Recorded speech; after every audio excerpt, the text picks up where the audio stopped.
And I'm going to hand it over to our speaker who's going to introduce themselves. Thank you so very much. I am sharing my screen. Mm, And it's truly an honor and a blessing and a privilege to be here speaking with you today. My name is Bart Everson, and this is a little presentation I like to call What I Learned in Ponte Vedra, a Degrowth Pilgrimage.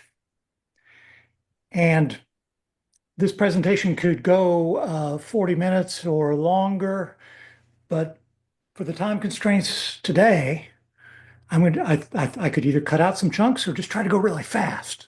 So I drank an entire pitcher of coffee, and I'm going to try to fly through this uh, with superficial abandon. So I'll just dive right in and tell you that you might say I had a fear of flying. I hadn't flown for 5 years, and in part that's because of climate concerns. And, as the BBC notes, mile for mile flying is the most damaging way to travel for the climate. I know we all have to do it sometimes. So I'm just saying, please think twice before flying. Well, I hadn't flown, but I had read a book called The Future is Degrowth. And you'll see, we'll look at a few definitions. You see one there kind of in the subtitle, A World Beyond Capitalism. Although I really think that it goes deeper than that.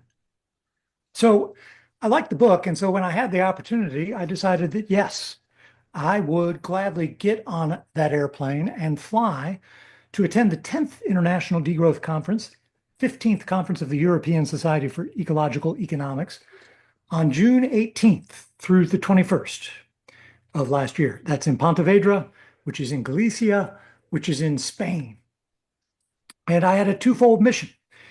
I had to make a presentation, which I'll tell you about in a moment, and I had to also present this poster, the Cycles of Gaia Ecological Calendar, on behalf of the Gaian Way.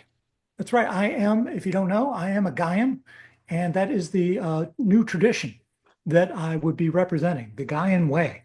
The question, though, who would come with me? My wife and my daughter, well, they quickly decided that they would rather stay at home.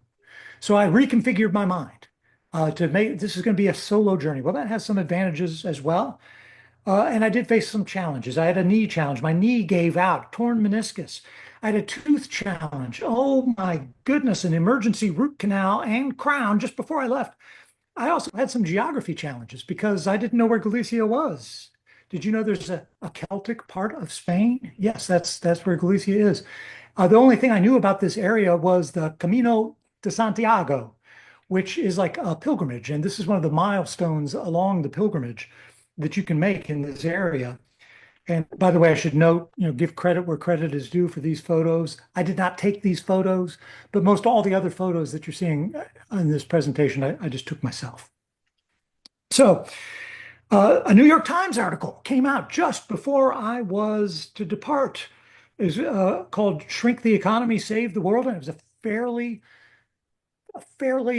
positive article about degrowth. I thought that was a good omen.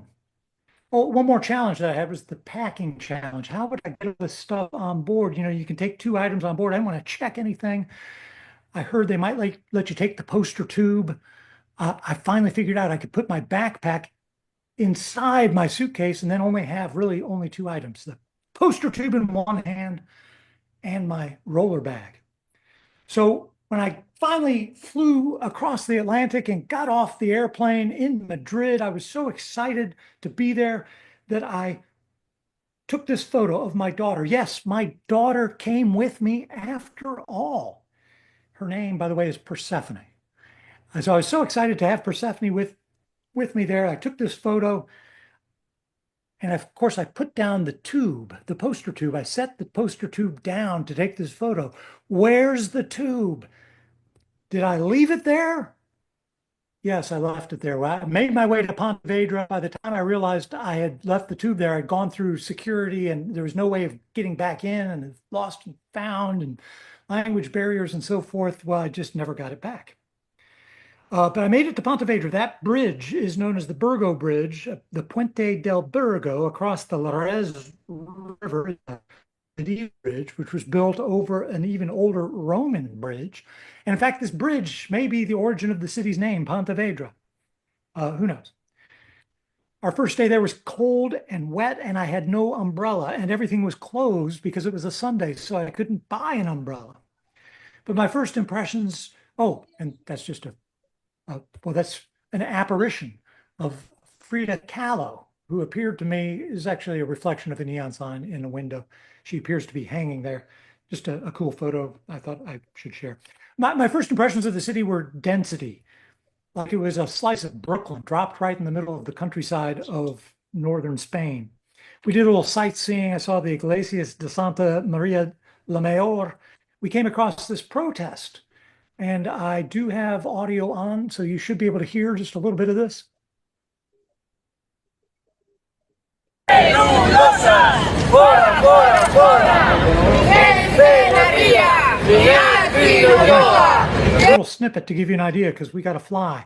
This is a protest against a cellulose plant. I was told it's against a paper plant that's as big as the city of Santiago de Compostela, and I was reminded of local struggles back home here at Louisiana, where I live, in New Orleans, against the massive Formosa plastics plant that they want to build here.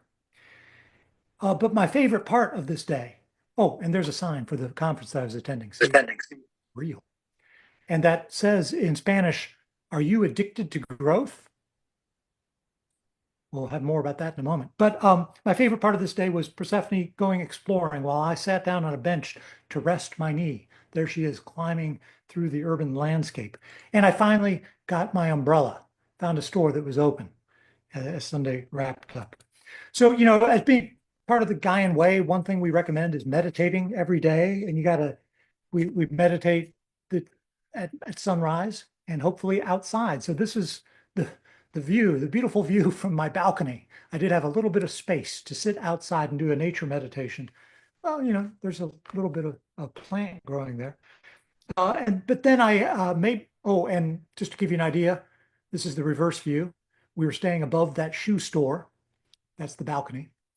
I made my way across the river to the School of Forestry.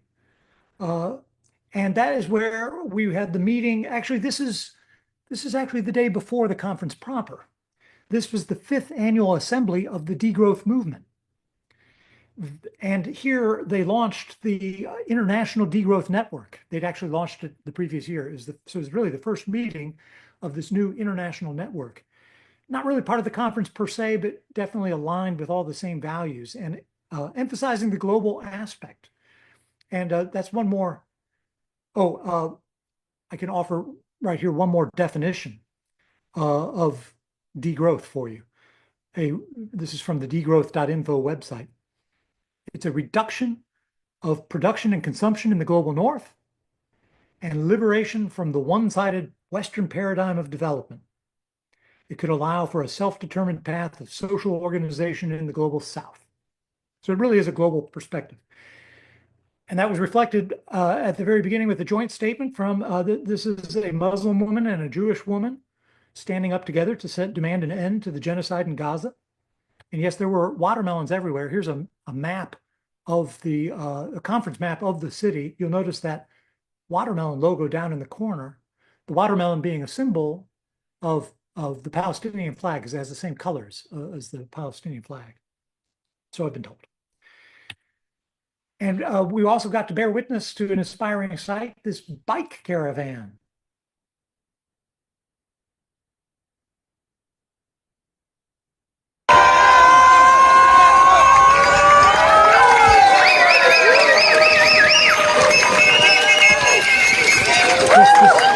People, Europe everything is much closer together, but people came from many different countries and rode in on bikes to come to this conference, trying to find alternative ways of transportation that would be more aligned with degrowth values. So that was pretty cool because I've been a bicycle commuter for 25 years. All right, that was cool. And then, remember the backpack that I mentioned earlier? You're probably wondering why I made such a big deal about it, because it had this patch on the backpack. It's for a local band, but you notice it says New Orleans. And somebody was walking behind me just after the bike caravan arrived, and they called out because they saw New Orleans there, because this person was a local, actually local to Galicia, but knew about New Orleans because she used to live in Houston. And as soon as I said I was there with the guy in Way, she turned around and introduced me to the guy she was walking with, this guy, Manuel Casal, who also said he was a Gaian, knew all about Gaia, knew about the Gaian way. And in fact, we've been in correspondence ever since. In fact, I was exchanging texts with him today, a friendship which has blossomed and lasted. So, seemed to make the trip worthwhile. Here's another person I met on that day. It was just lovely to be surrounded by so many people of so many different ages, um, from so many nations, speaking so many languages, or I should say, speaking English with so many accents, and aspiring to such transformative work. We did get a good comeuppance from a speaker repping the global South at the very end of the day's program, saying, we needed to do better. We needed to end the war in Gaza. It was delivered with love, though. And that evening, my daughter got some cotton candy from a robot. There's the picture to prove it. All right, moving right along. I was quite upset that I'd misplaced my tube of posters. I was supposed to present this poster. I had a big roll of 20 or 30 of them, lost it at the airport. A colleague suggested that maybe I could find a local print shop. And through the miracle of the internet and all that other stuff, yes, that's what I did. I used Google Translate and got a PDF file transferred to me from back from the Gaian Way. And we got that worked out. And on the way, as I was walking there, I saw this dance studio that was called Getting Jiggy. Getting Jiggy, that's right, it's the dance studio. I mean, come on, if that doesn't crack you up. Um, this and they have stores there, by the way, that sell nothing but fruit. I thought that was very cool. I guess that's probably also in like New York City and stuff, but to me, it was unusual. Uh, and then the sun came out and it was glorious. We didn't get very much sun there. It was cold and rainy. I didn't think that Spain would be like that. But this again was not Mediterranean Spain. This was Celtic Spain. I was taken in by the spray of this fountain, and then I was arrested by Galician gaita, played by a street musician. A gaita, that's right. It's a bagpipe. They have bagpipes there. I told you it was Celtic, right? Uh, a street musician in Praza de Peregrina was playing one of these, and it brought me to tears. Very beautiful. I took Persephone to go get some food. We went to Disc Burgers. I ordered two plates, and we ended up getting combination plate number two. Not what we wanted exactly, but language barriers. And then I got to the kickoff of the conference. I had to go back. This panoramic photo shows that there were 1,200 people in attendance, which I thought was pretty impressive and gives you an idea. In fact, here's an even better way. If I can get this to load, I think these panoramic photos are kind of cool. And I found a platform that allows you to click and drag just to show you the size of the audience. And you can see that's what 1,200 people in a theater looks like. And the opening plenary session was pretty incredible. So degrowth is growing, ironically. And this might be a good time for another definition. What is degrowth? And what does degrowth mean? Degrowth is a planned reduction of energy and resource use designed to bring the economy back into balance with the living world in a way that reduces inequality and improves human well-being. And that's by Jason Hickel. Got to cite our sources. He's one of the luminaries of degrowth. Well, the next day after, and they had even a song about degrowth at this thing, which I featured then in my radio program, Earth Eclectic. I'll tell you more about that if I have time. The next day, the conference really got underway. The next day after I fetched my poster, I attended this dialogue on the politics of materials and the plastic industry, which really hit home. They reiterated some things that I already knew, but they put it into new words. We are in a global plastics crisis. it's not just pollution, it's an immense carbon footprint from all that plastic production, contributing to climate change. And the issue really is best understood as being driven by capital accumulation. We have to cap production. And most people, it turns out, if you ask them, most people support this idea. I was half a world away, but so much of this applied to the struggles in Cancer Alley, where I live. I mean, it's between New Orleans and Baton Rouge, what they call Cancer Alley, where they want to build that Formosa plastics plants, and so many other petrochemical industries are there. In fact, Cancer Alley was mentioned in this presentation there in Spain. Well, right after that, I installed the poster, and people were intrigued. They came and they took a look. I barely had time to put up all the ancillary information because they just wanted to talk to me about it. But I couldn't linger because I had to hurry back for a walking tour of Pontevedra with this guy, Pedro. It's the only photo I took of him as his eyes firmly shut.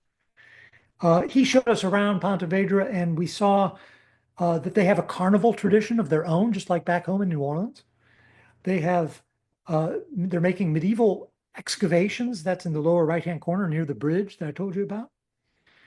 In the lower left, you'll see the top of a cruceros. These are like crucifixes, but mounted up tall on a tall pole. And there are 12,000 of them around Galicia, which is pretty incredible. But most of all, I want you to look at that middle photo. See how there's no automobiles? No automobiles? Very few automobiles. They have banned automobiles from the city center 20 years ago, and it's working out pretty well. Pedestrian safety, they've won awards for pedestrian safety. It's a point of local pride. It took me a few days to notice why I was feeling so relaxed there, because I wasn't having to dodge automobiles constantly as a pedestrian. A lot of similarities between New Orleans and Pontevedra. The Spanish architecture, you've heard of the French Quarter, but we have Spanish architecture actually. The seafood, the carnival tradition, the Catholic influence, the trees even. But there's a lot of differences. New Orleans is very automobile centric, alas. New Orleans is flat. Well, I don't have time to get into all of this. I got to hurry along. I've got to tell you that evening we attended a film screening of 2020 The Walk. I thought this would be something good to, my daughter was not attending the conference, so I wanted to show her take her to something that, would give her a flavor of what was going on. And this is a film by Extinction Rebellion. And pretty much it's somebody hiking it's that woman actually hiking from Spain to Helsinki to make a protest about climate change. And you're just watching her hike the whole time while she talks in Spanish in the Extinction Rebellion. She's with Extinction Rebellion. Their rhetoric is very strident. So it's pretty much about how we're doomed. And we are sacrificing the planet for future generations. Every time you hear an airplane overhead, it's the sound of one more person who doesn't care about the children. And I was just like, wow, this is all stuff I've said to my daughter, but I'm not sure that I've really said it in quite this harsh of a way. And I was really worried. What is Persephone thinking as she's sitting there? Is she getting upset? Is she getting depressed? Well, of course, the whole thing was in subtitles, right? I don't speak Spanish. She doesn't really speak Spanish. She speaks more Spanish than me, but not enough to really follow the dialogue. So it was all in subtitles. And it turns out she couldn't see the subtitles over the head of the guy who was sitting in front of her.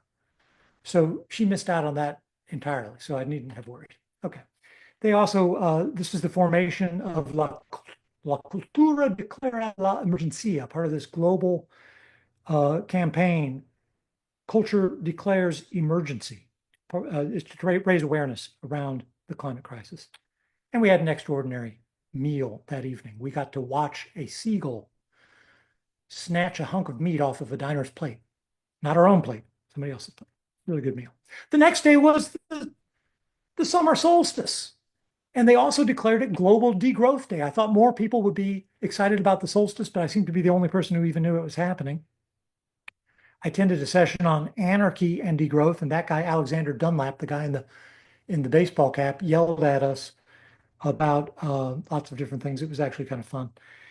I attended a session on the circular economy. You may have heard the concept of a circular economy. It focuses on efficiency and technological solutions. But degrowth emphasizes the need for a more fundamental restructuring of the economy and a reduction in overall consumption. So circular economy is sometimes presented as compatible with economic growth, but that conflicts with degrowth's core premise. And this woman, Kirsty Hobson, argued for diversifying and degrowing the circular economy. Well, there's a lot to think about. I couldn't even stay and take in all that information because I had to get my head together for my session. I went for a walk to clear my head. My session was a part of, well, 4 other people who were doing a session. All of us crammed in there together under the title Challenging Dominant Values, Ideologies, and Imaginaries. We started off with the facilitator, Mallory Xinju Zhan, talking about a community initiative for sustainable consumption. Then we had Lucas Heck presenting on a child does not function like clockwork and the hegemony of linear clock time and time use studies. Natalie Chris Abrams Chow talked about exploring the intersection of tourism and environmental values in indigenous communities of the southern Amazonian trapezium. And this guy, Nate Roetti, talked about indigenous student discourse on environmental challenges and connections with degrowth. And I really thought I would be the only person at this conference who kicked off their session with a song. But Nate, who went right before me, started his session with a song as well, an indigenous song. And then it was my turn. My presentation was on the role of spiritual philosophies and communities in supporting and promoting degrowth.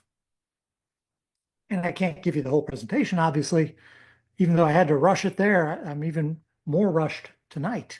So I can tell you that I cited, for example, the argument that Lestar and Bohm made that spiritual and religious beliefs generally, and eco-spiritual worldviews in particular, like what we all share in this team, this action team, well, that these can play a role in sustainability transitions and in promoting and supporting degrowth, which is exactly what I want to encourage all of you all to do.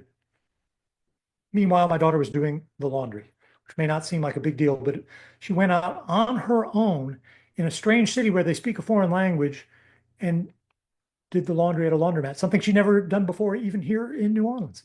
I mean, she does the laundry at home, not at a laundromat. We heard about the right to repair movement. Did you notice that in the early Star Wars movies, everything's always breaking down and they're always fixing it? But then in the later Star Wars movies, they drop that theme entirely. Why? Because we've shifted.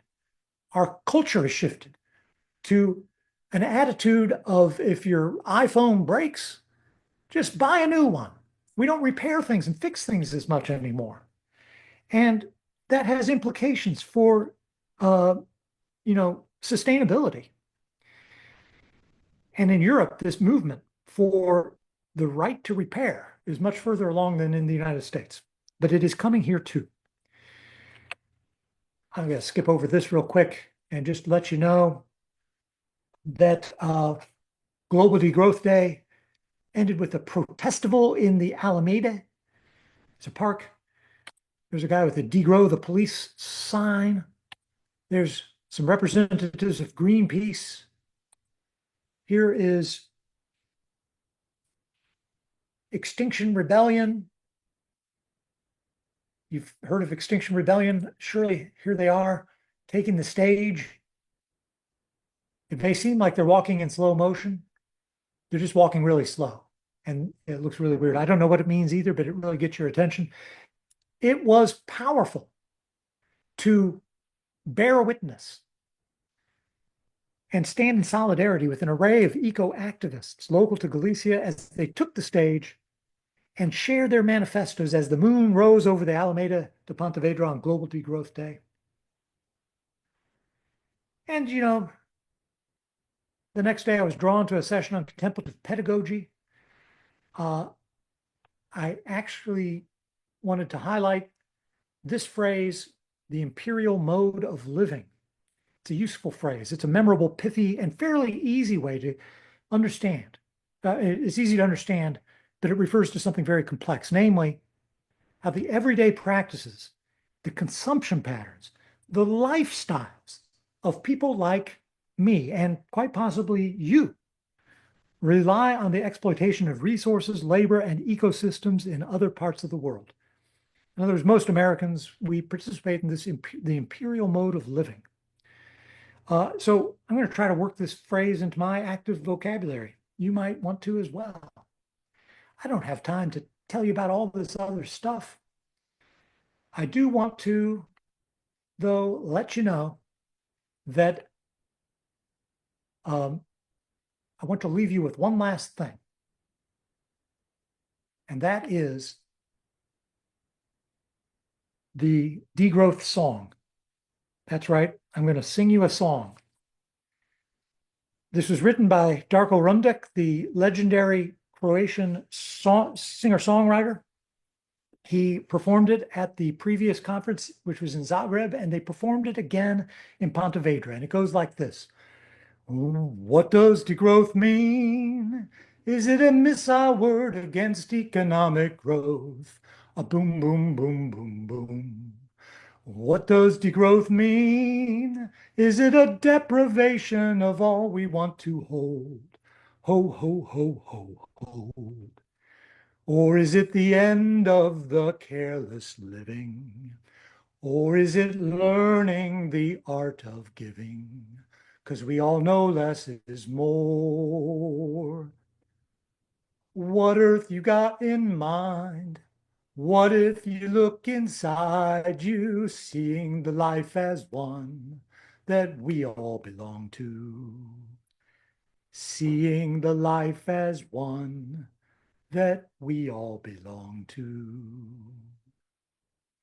And that's what I want to leave you with, seeing the life as one that we all belong to. I can't think of a more Gaian sentiment. And I think it will resonate with a lot of you. And in fact, we ended up singing this song at a Gaian ritual with the kind of pan-pagan network Lammas Day celebration back here in New Orleans in City Park at the beginning of August. So we're spreading the word of degrowth. And I encourage you to learn more about degrowth. Find out, it's a much more complex topic that I could begin to paint in this brief portrait, this brief travelogue. But I think that that its time has come. Mark, do you have just a quick, URL that you could share with people that if they want to find something more that might, help them on their way? Yes, the If you could degrowth. paste that, yeah, go ahead, go for it. Well, the International Degrowth Network is there at degrowth.net. I've been participating in one of their circles. But for starters, I would really recommend you go to this one, degrowth.info. Degrowth.info. That's the name of the website. No www, no .com, just degrowth.info. It is really the best place to get started, I feel like, and learn about degrowth. Now, there is as I mentioned, the International Degrowth Movement, an organization that you can participate in if you want to go there, but there's lots of ways to kind of learn and spread the word about degrowth. And I would be remiss if I failed to mention also my radio program, Earth Eclectic. If you want to hear that song that I was singing to you, but the real version, eartheclectic.org, and check out episode 15. You will be able to hear songs of Galicia and degrowth in general. And thank you very much for your time, for your attention. And I really look forward to our future meetings of the Earth-Based Spirituality Action Team here at Citizens Climate Lobby.